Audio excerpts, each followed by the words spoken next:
fenícios não podiam atravessar o Atlântico.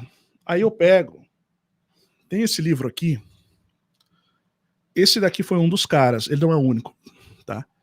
Thor Heyerdahl, Expedição Kon-Tiki. O dono do canal ali, Contextologia, desmarquei a parte que eu estava lendo, Contextologia, ele disse, que ele é bacharel em História, mestre em História, né? Disse que ele acredita no método científico, que tem a ver com experimentação, né? Você precisa experimentar, ver se aquilo se comprova com a teoria.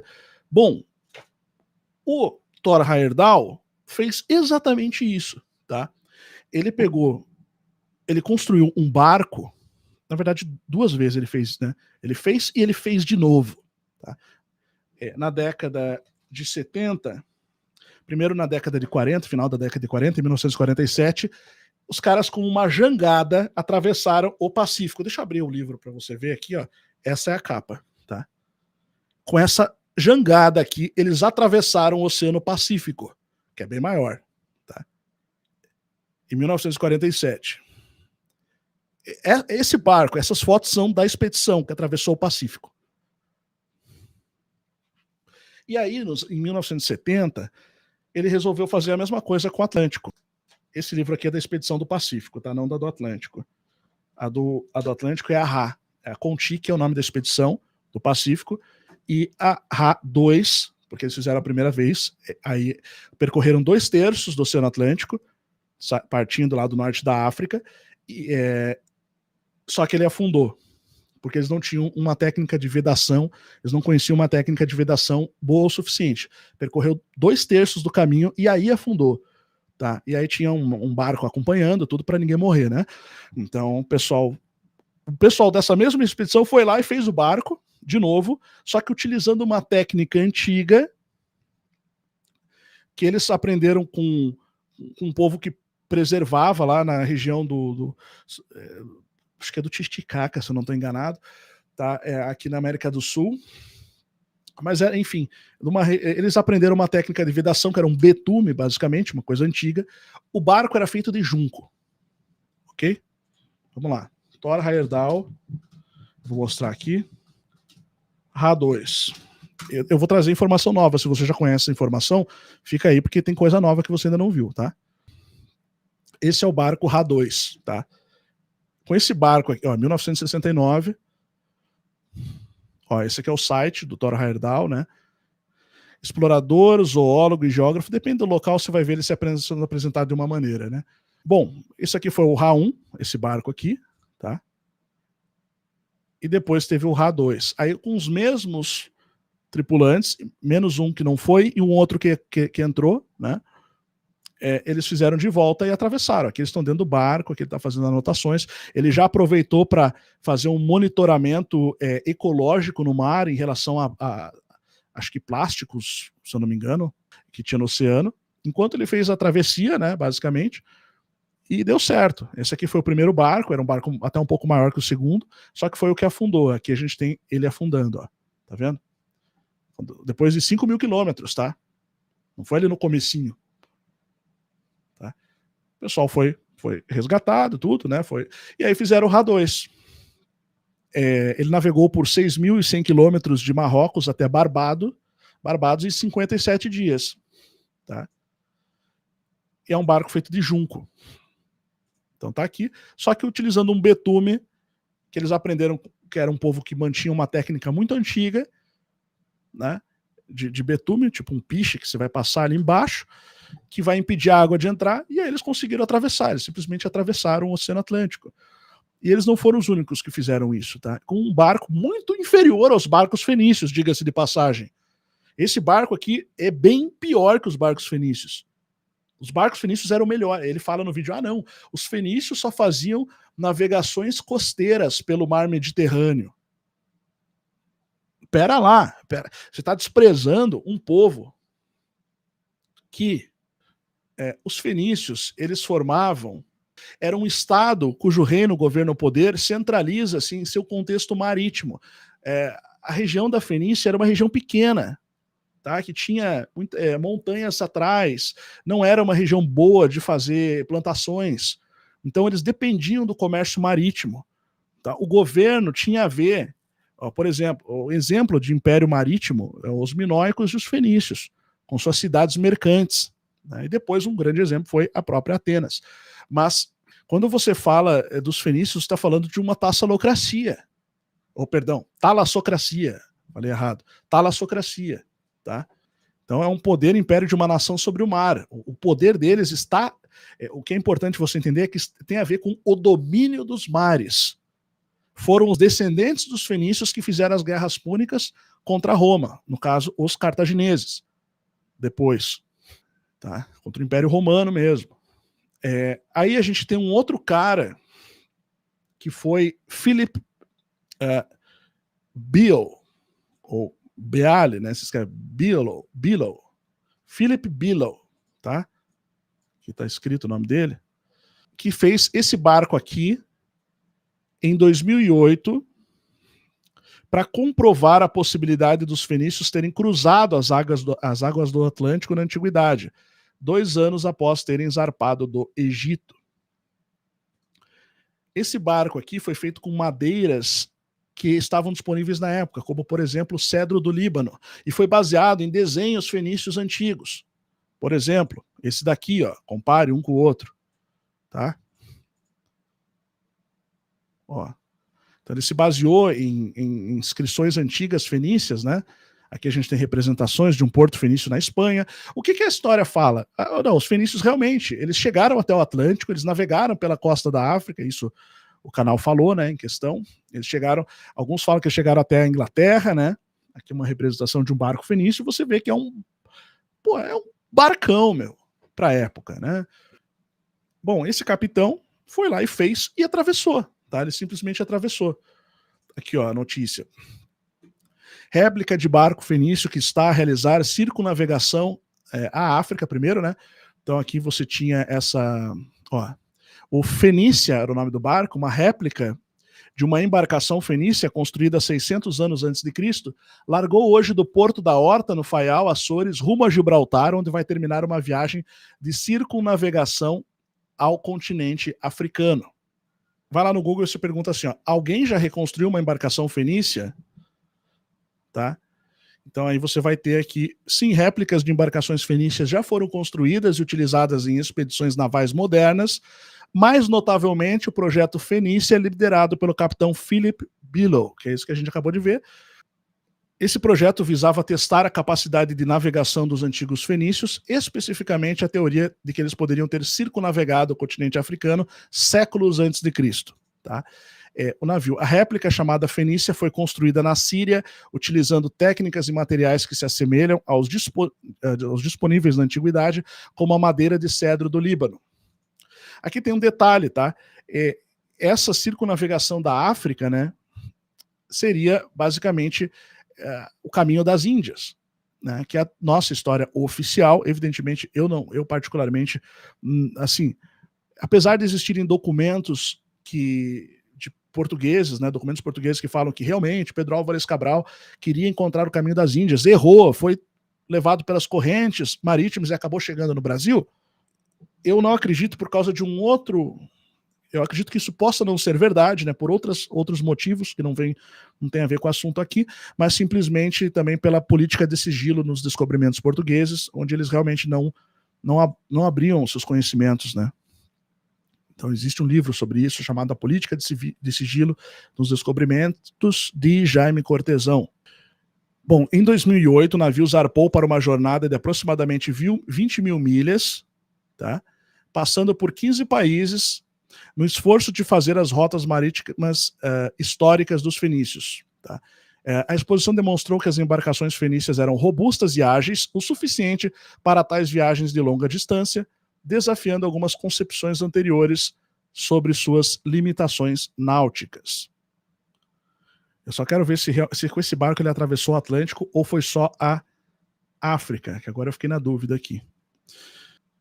Aqui existe uma pesquisa arqueológica também, né, de um barco fenício naufragado, que arqueólogos espanhóis estavam tentando recuperar, você pode ver aqui, né, o estado de conservação aqui, né, no caso do navio fenício. Mas esse aqui foi o barco. Aqui está dizendo que ele chegou a terras americanas, mas essa fonte aqui, ela tá meio duvidosa, porque, enfim, é uma postagem no Facebook, né? Então, para a gente ser honesto aqui, intelectualmente, vamos deixar isso aqui para confirmar, tá? A confirmar. Se alguém quiser confirmar, daí comenta aí, posta nos comentários, ok? Mas foi um outro barco fenício. O primeiro foi o Thor Heyerdahl, que refutou na prática, pelo método científico, fazendo a experiência, que barcos antigos não podiam chegar à América. Sim, eles podiam, e ele fez isso com um barco muito pior que esse aqui. E esse aqui o cara foi lá e fez a circunnavegação da África, tá? Então, ponto. Argumento histórico refutado. Ah, não era possível? Era possível e tem gente fazendo, tá? Inclusive tem uma mulher que, usando um veleiro, a Isabel Pimentel, ela já atravessou... Quantas vezes Isabel Pimentel atravessou o Atlântico? Ou você pode pegar a filha do Almir Klink também, a Tamara Klink, né? Também atravessou, tá? Aqui diz que ela fez 4 travessias, mas isso aqui tá defasado, tá antigo, ela fez mais que 4. Sozinha ela já atravessou o Atlântico algumas vezes usando um barco a velas. Isabel Pimentel no seu veleiro ali. Por quê? Assim, é um barco melhor do que os antigos. Não, beleza, é um barco melhor que os antigos. Só que também é um barco sem motor, é uma pessoa sozinha. Você acha que uma civilização que era uma talassocracia, que vivia de suas relações marítimas, com pessoas dedicadas, gerações após gerações, a construir embarcações e navegar no oceano, cujo império dependia da navegação, que se tornou e ficou até hoje conhecida como os grandes navegadores da antiguidade, não teriam capacidade de fazer isso?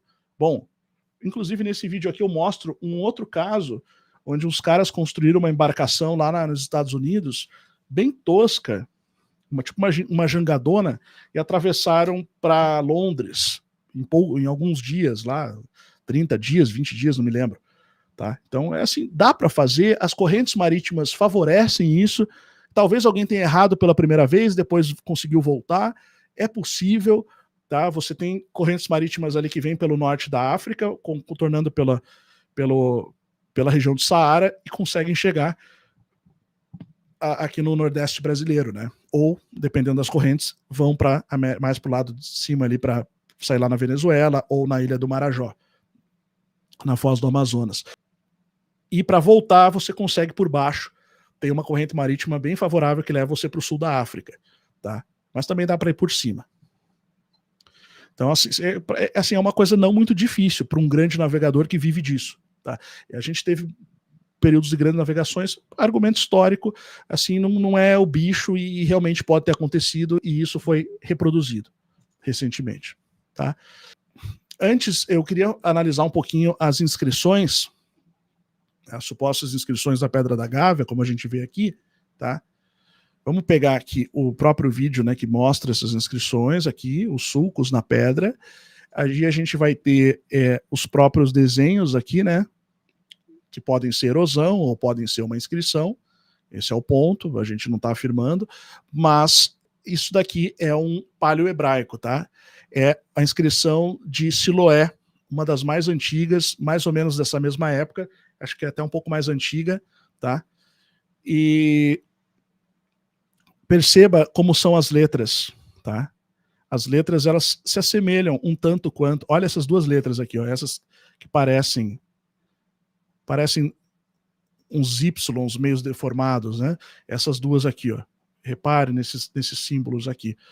E aí você olha na inscrição da Pedra da Gávea, né? Repare como é um padrão detectável, tá? Você tem esse padrão, essa parte de baixo mais grossa, a parte de cima mais fina, exatamente como a gente tem aqui. Isso aqui é um paleohebraico, mas ambas as línguas são semíticas. Tá? O fenício e o hebraico eram muito parecidos, principalmente o paleohebraico e o fenício arcaico, o fenício antigo. Tá?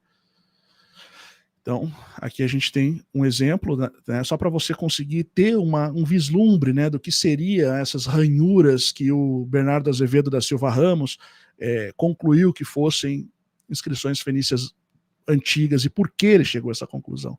Tá? Aqui dá para você conseguir ter uma vaga ideia disso.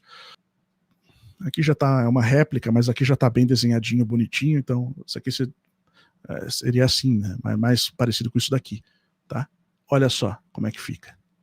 Na mesma época, isso aqui é uma pedra conservada, bonitinha, que não ficou lá pegando vento lá, né? E água. Aqui outra legal também são essas inscrições de biblos, tá? Que datam aí também desse período, aproximadamente, são fenício antigo, né? Tá? Você consegue ter aqui uma ideia de como seria uma inscrição que é reconhecida como sendo o fenício arcaico, né? O fenício antigo. Tá? Aqui tem mais uma. Tá? Essa aqui é a Safat Baal Inscription. Safat Baal Inscription, né? E essa daqui é ela no negativo, né? Para você poder visualizar melhor, e aqui a pedra, né? Aqui também, tá? Então, assim, não é porque o cara achou e eu acho que e pronto, né? Não, o cara era um pesquisador lá, reconhecido, como a gente viu, tal, né? Então, eu vou tentar achar aqui, só para você ter uma ideia do que o Bernardo Azevedo da Silva Ramos fez na época, né? É que essas aulas aqui, elas têm lá na Verdadeira História do Brasil. Deixa eu falar, tá? Quem entrar lá, quem resolver entrar ali, no caso, no curso, né? Você tem a opção de, por mais um valor ali, você ganha, por mais R$137, que fica, no caso, R$13,70 na parcela, né? Em 12 vezes, né? Então vai acrescentar o valor de R$13,70, você leva o curso A Verdadeira História do Brasil, tá? Então, que a gente tem lá toda essa pesquisa ali, de 100 e poucas aulas já, né, sobre esse assunto. Tem algumas aulas sobre Bernardo Azevedo da Silva Ramos, mostrando em detalhes esses livros, né, o que ele concluiu. Esses outros tem também, outros que eu tenho aqui na minha biblioteca, né, e todas essas teses. Tem um módulo só dos fenícios, tem um módulo só dos hebreus, tem outros módulos ali, né, então quais são as evidências, o que os pesquisadores falavam na época, para você conhecer, tá? Então, assim, é um curso livre, né? A gente tem o direito de fazer isso, tá? De fazer cursos livres, né? Sobre esses assuntos, sobre essas pesquisas, e é uma maneira também de viabilizar essas pesquisas, né? Comprar esses livros, o tempo que a gente passa pesquisando ali, né? Enfim. Deixa eu só localizar aqui, deixa eu tentar. É porque o livro é grande. O livro não é um livrinho qualquer que o cara postou lá, eu acho que é isso, e anotou num guardanapo, tá? O livro tem 582 páginas. Tá? 582 páginas em arquivos, né? Inclusive ele fala, finalmente não é fácil interpretar inscrições fenícias, pois demanda isso devido à atenção, né, detida a atenção por essa variedade de caracteres, como já dissemos, em princípio, sendo hoje, felizmente, essa interpretação levada a efeito pelo hebreu. Inclusive, um arqueólogo ele tem que ter alguma noção de filologia, né, para poder interpretar documentos escritos, inscrições, né, antigas. Tem que estudar a questão da linguística, né. Esse aqui é o capítulo, você vê que é bem para o final aqui, tá vendo? Essa aqui é a página 484. Ele começa ali, ó, ele vai pegar a inscrição, aqui ele já tinha colocado aquela parte, as inscrições, né, enfim, e aí ele vai começar a pegar ponto por ponto, explicar por que é isso, né? Ó, mesmo Tsor dado a Tiro pelos fenícios e hebreus, que significava rochedo ou praça forte, pela sua aparência, ou então ele faz o desenho aqui igual a Tiro. Tá? Então, assim, o cara não pegou aquilo. O que eu queria mostrar, basicamente, é que ele não pegou aquilo e anotou num guardanapo e falou, realmente, os fenícios escreveram isso na Pedra da Gávea. É um livro com todas as credenciais que eu já falei. Tá? Pode estar certo, pode estar errado. A questão é que ele fez um trabalho bem detalhado, um trabalho sério sobre isso. Sobre o argumento histórico que eu falei, que eu citei lá sobre os fenícios não podiam atravessar o Atlântico, eu também quero citar como argumento aqui um vídeo que tem no canal Além da Nuvem.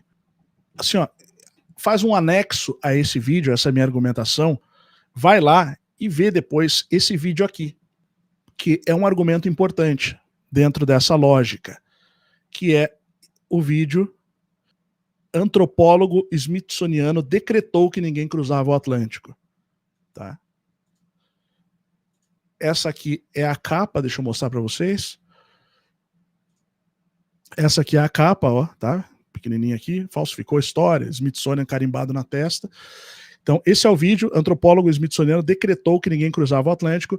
A gente vai falar do Ales Hrdlicka, tá? Que é o cara da instituição smithsoniana, que decretou, basicamente, que a versão oficial agora é essa e ficou. Tá? Ninguém cruzou o Atlântico. E por último, principal, eu acho até, que agora é minha área, né, que é o argumento antropológico. Então a gente falou do argumento arqueológico, argumento histórico e agora o argumento antropológico. O objetivo era atribuir a origem indígena a povos estrangeiros, como disse lá o canal em questão, ali o Contextologia, sobre a questão a origem indígena dos povos estrangeiros, né?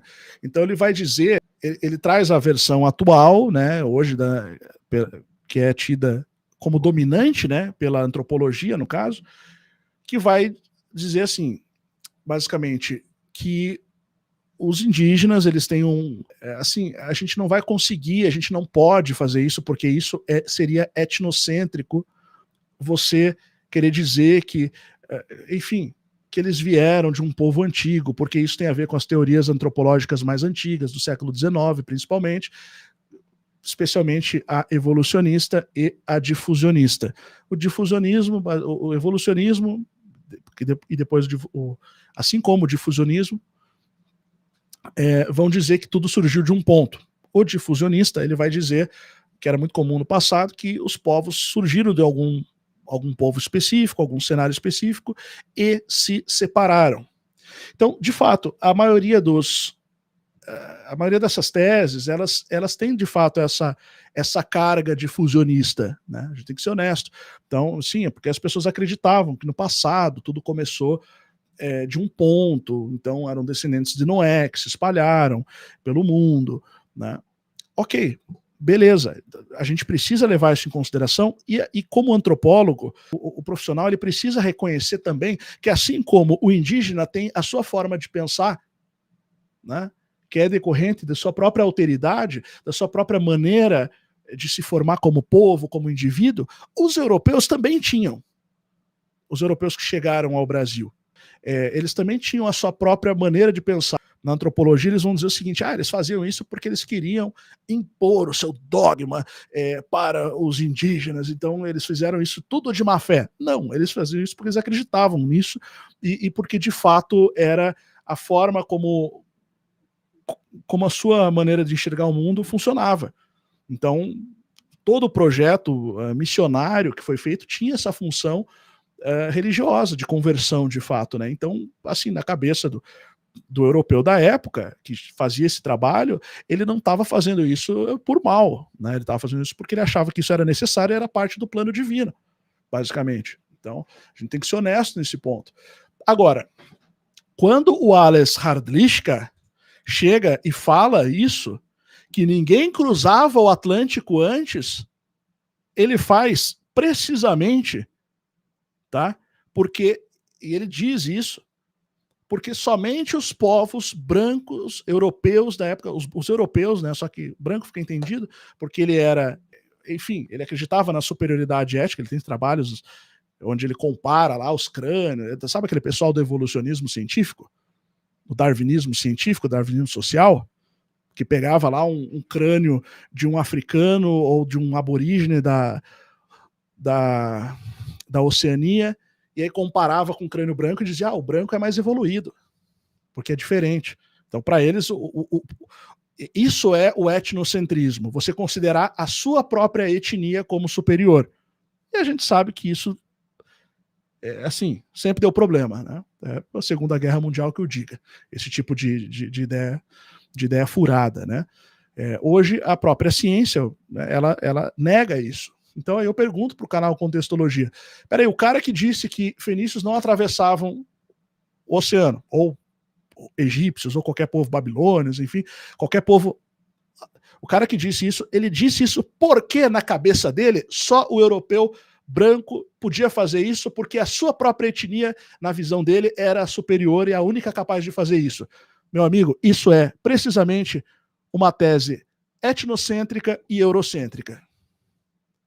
Então, é engraçado porque quando eles falam isso, eles querem dizer que não, os europeus eles queriam atribuir, ou a gente quer atribuir uma origem estrangeira. Dom Pedro II queria atribuir uma origem estrangeira aos indígenas.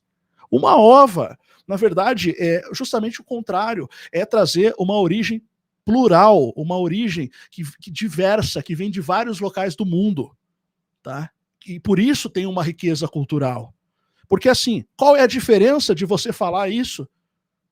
Não, os caras vieram lá atravessaram o Atlântico, ou do Egito, ou do norte da África, não importa, de qualquer lugar, dos nórdicos lá se estabeleceram, né? Até porque, segundo os relatos da época, as princesas incas eram loiras, brancas, né? Que os europeus se identificaram. A nobreza inca. Por que isso? Da onde que veio esse pessoal, então? Mas beleza, você não quer acreditar? Então pensa o seguinte, está difícil de entrar na cabeça de uma pessoa alienada, né, que pensa dessa forma. Não estou dizendo que é o caso do indivíduo, porque todos nós estamos aprendendo, né, mas as pessoas alienadas, cabeça fechada, entenda uma coisa, qual é a diferença do cara ter vindo da África ou ele ter vindo da América do Norte? Porque sabe-se que os povos amazônicos, muitos deles eram das tribos que vinham ali da região da América Central. E alguns, sabe-se que eles estavam até no sul da América do Norte, na região da Flórida atual. Alguns desses povos. Tá? E isso eu mostro nas aulas, não vou lembrar agora os nomes todos. Eu tenho uma série de aulas, né?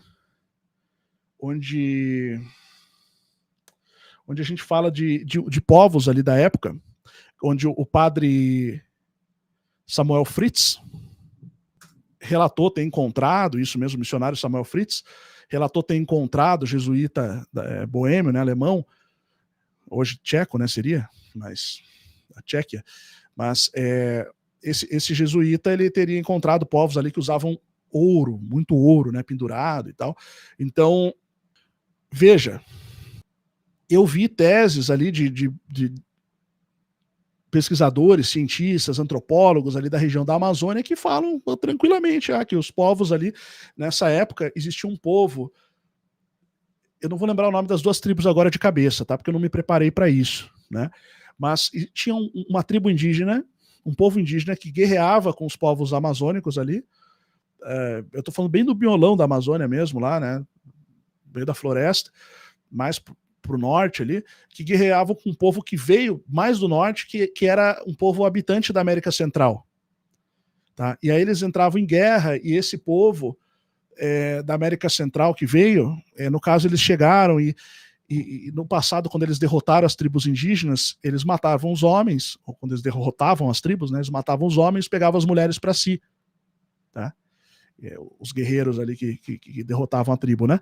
Então, enfim, mas o ponto esse pessoal veio de outro lugar também. Mesmo se você pegar a tese, a versão científica, que na verdade foi essa que o Ales Hrdlicka popularizou, de que foi o cara que decretou essa ideia, tá? Esse cara que eu acabei de falar aqui, eugenista, etc., membro da Associação Brasileira de Eugenia, americana, perdão, Sociedade Americana de Eugenia, um entusiasta da superioridade étnica lá da etnia dele, tá? O que ele popularizou foi a tese de que, enfim, de que os povos indígenas, eles teriam vindo da Ásia, passando pela Beríngia, que é a região do Estreito de Bering, quando ficou congelada no final da última era do gelo. Tá? Então, sabe aquela tese, só vieram os asiáticos? Beleza, eu acredito nisso. Tá? Eu acho que realmente os asiáticos vieram pela Beríngia também.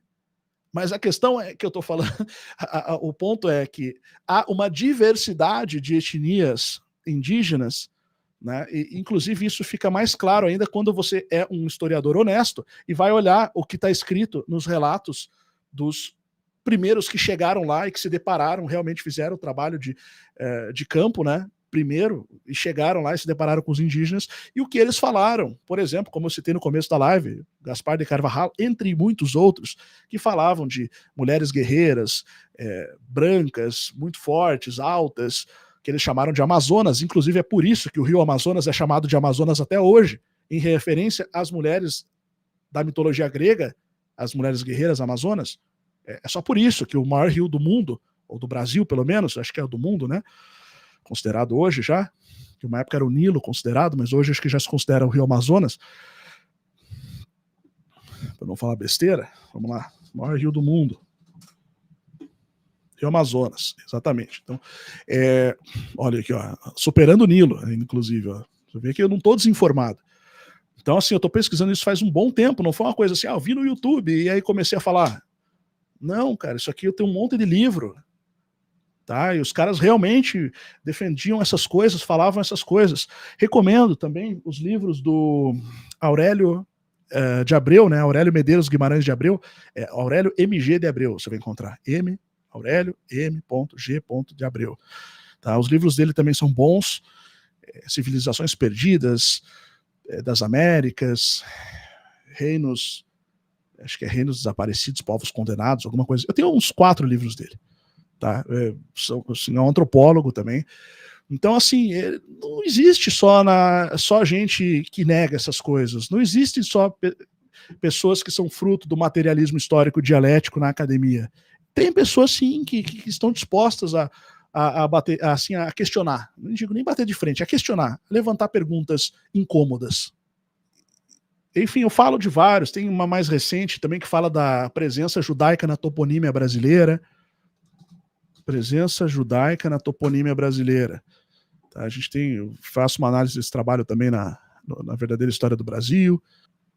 É um trabalho acadêmico, revisado. Não, acho que esse aqui é um periódico, né? Um periódico. Princípio. É bem provocativo, aliás, esse trabalho aqui do ponto de vista acadêmico, tá? É bem interessante. De 2017, né? Então, a Jane Bismarck de Glasman, ela é da área de letras, professora adjunta da Universidade do Estado do Rio de Janeiro, a UERJ, tá? Acho que é doutora. Então existem estudos também científicos, acadêmicos, que estão dispostos a questionar, e esse é o ponto, tá? Para a gente concluir o argumento antropológico, então, a tese atual, sim, é eurocêntrica e etnocêntrica, porque ela tenta dar aos indígenas a ideia de que eles são mais ou menos o que esse cara aqui falou, o Alex Hardlich, que é do Instituição Smithsoniana, que eles vieram só da Ásia, porque eles não tinham capacidade de atravessar o Oceano Atlântico, povos antigos, nenhum dos povos antigos podia fazer isso, somente os europeus. Cara, isso aqui não tem nada mais etnocêntrico e eurocêntrico do que isso. Me desculpa. Tá? Pois essa é a tese que defende que só europeus brancos podiam ter realizado o feito de atravessar o Atlântico. Precisamente essa tese. Tá? E vocês estão repetindo ela para querer dizer, não, a diversidade exatamente, essa diversidade ela existe. Tá? A gente tem que respeitar a alteridade dos indígenas, respeitar as características de cada povo, de cada tribo, com certeza. Só que quando a gente pega e ignora todos os resquícios, evidências antigas, possibilidades, relatos, né? Enfim, que hoje são tidos como mitologia, tudo é mitologia, aí fica complicado, porque a academia hoje ela decide no que ela quer acreditar. Então, assim, a partir do momento que ela adotou, após o iluminismo se torna uma ideologia quando entra na ciência, se torna o cientificismo, abraça o materialismo, e depois a gente tem com o marxismo. Sem querer entrar em discussão de espectro político, não é essa a questão, mas quando surge o materialismo histórico, né, com Marx, apenas adotando o processo aqui, relatando o processo histórico, isso vai se tornar cada vez mais uma tendência, deixa de ser uma tendência, se torna a regra, e literalmente é obrigatório que aquilo que eles determinam seja ensinado em todas as escolas públicas e privadas do país, porque é o que está determinado na base da Nacional Comum Curricular do MEC. É obrigatório, não é opcional. Então não tem controverso aqui. Esse é o ponto. Tá? Ah, não, porque o geógrafo lá foi lá. Não, beleza. Só que o problema é que depois de 150 anos, 100 anos dessa imposição constante, é claro que os acadêmicos vão ficando mais tendenciosos. Até porque, se eles não forem assim, o superior dele não considera o trabalho dele. E aí o cara meio que tem que fazer uma média acadêmica, puxar o saco do seu superior para poder ter aprovado ali um mestrado, um doutorado. Tem que falar o que os caras querem ouvir. A verdade é essa. Tá? A academia é assim que funciona. Se você é mestrado em história, você sabe disso. Né, o dono do canal em questão. Então esse é o ponto, tá? Acho que deu para trazer 3 bons argumentos aí ao longo dessa live. Deixando claro, tá? Essa live é um ensaio, ela não é um... Eu não fiz um vídeo editado porque era muita informação para um vídeo editado. Então eu peguei meio que um brainstorming e joguei aqui como um ensaio argumentativo que pode ser desenvolvido a partir daqui, tá?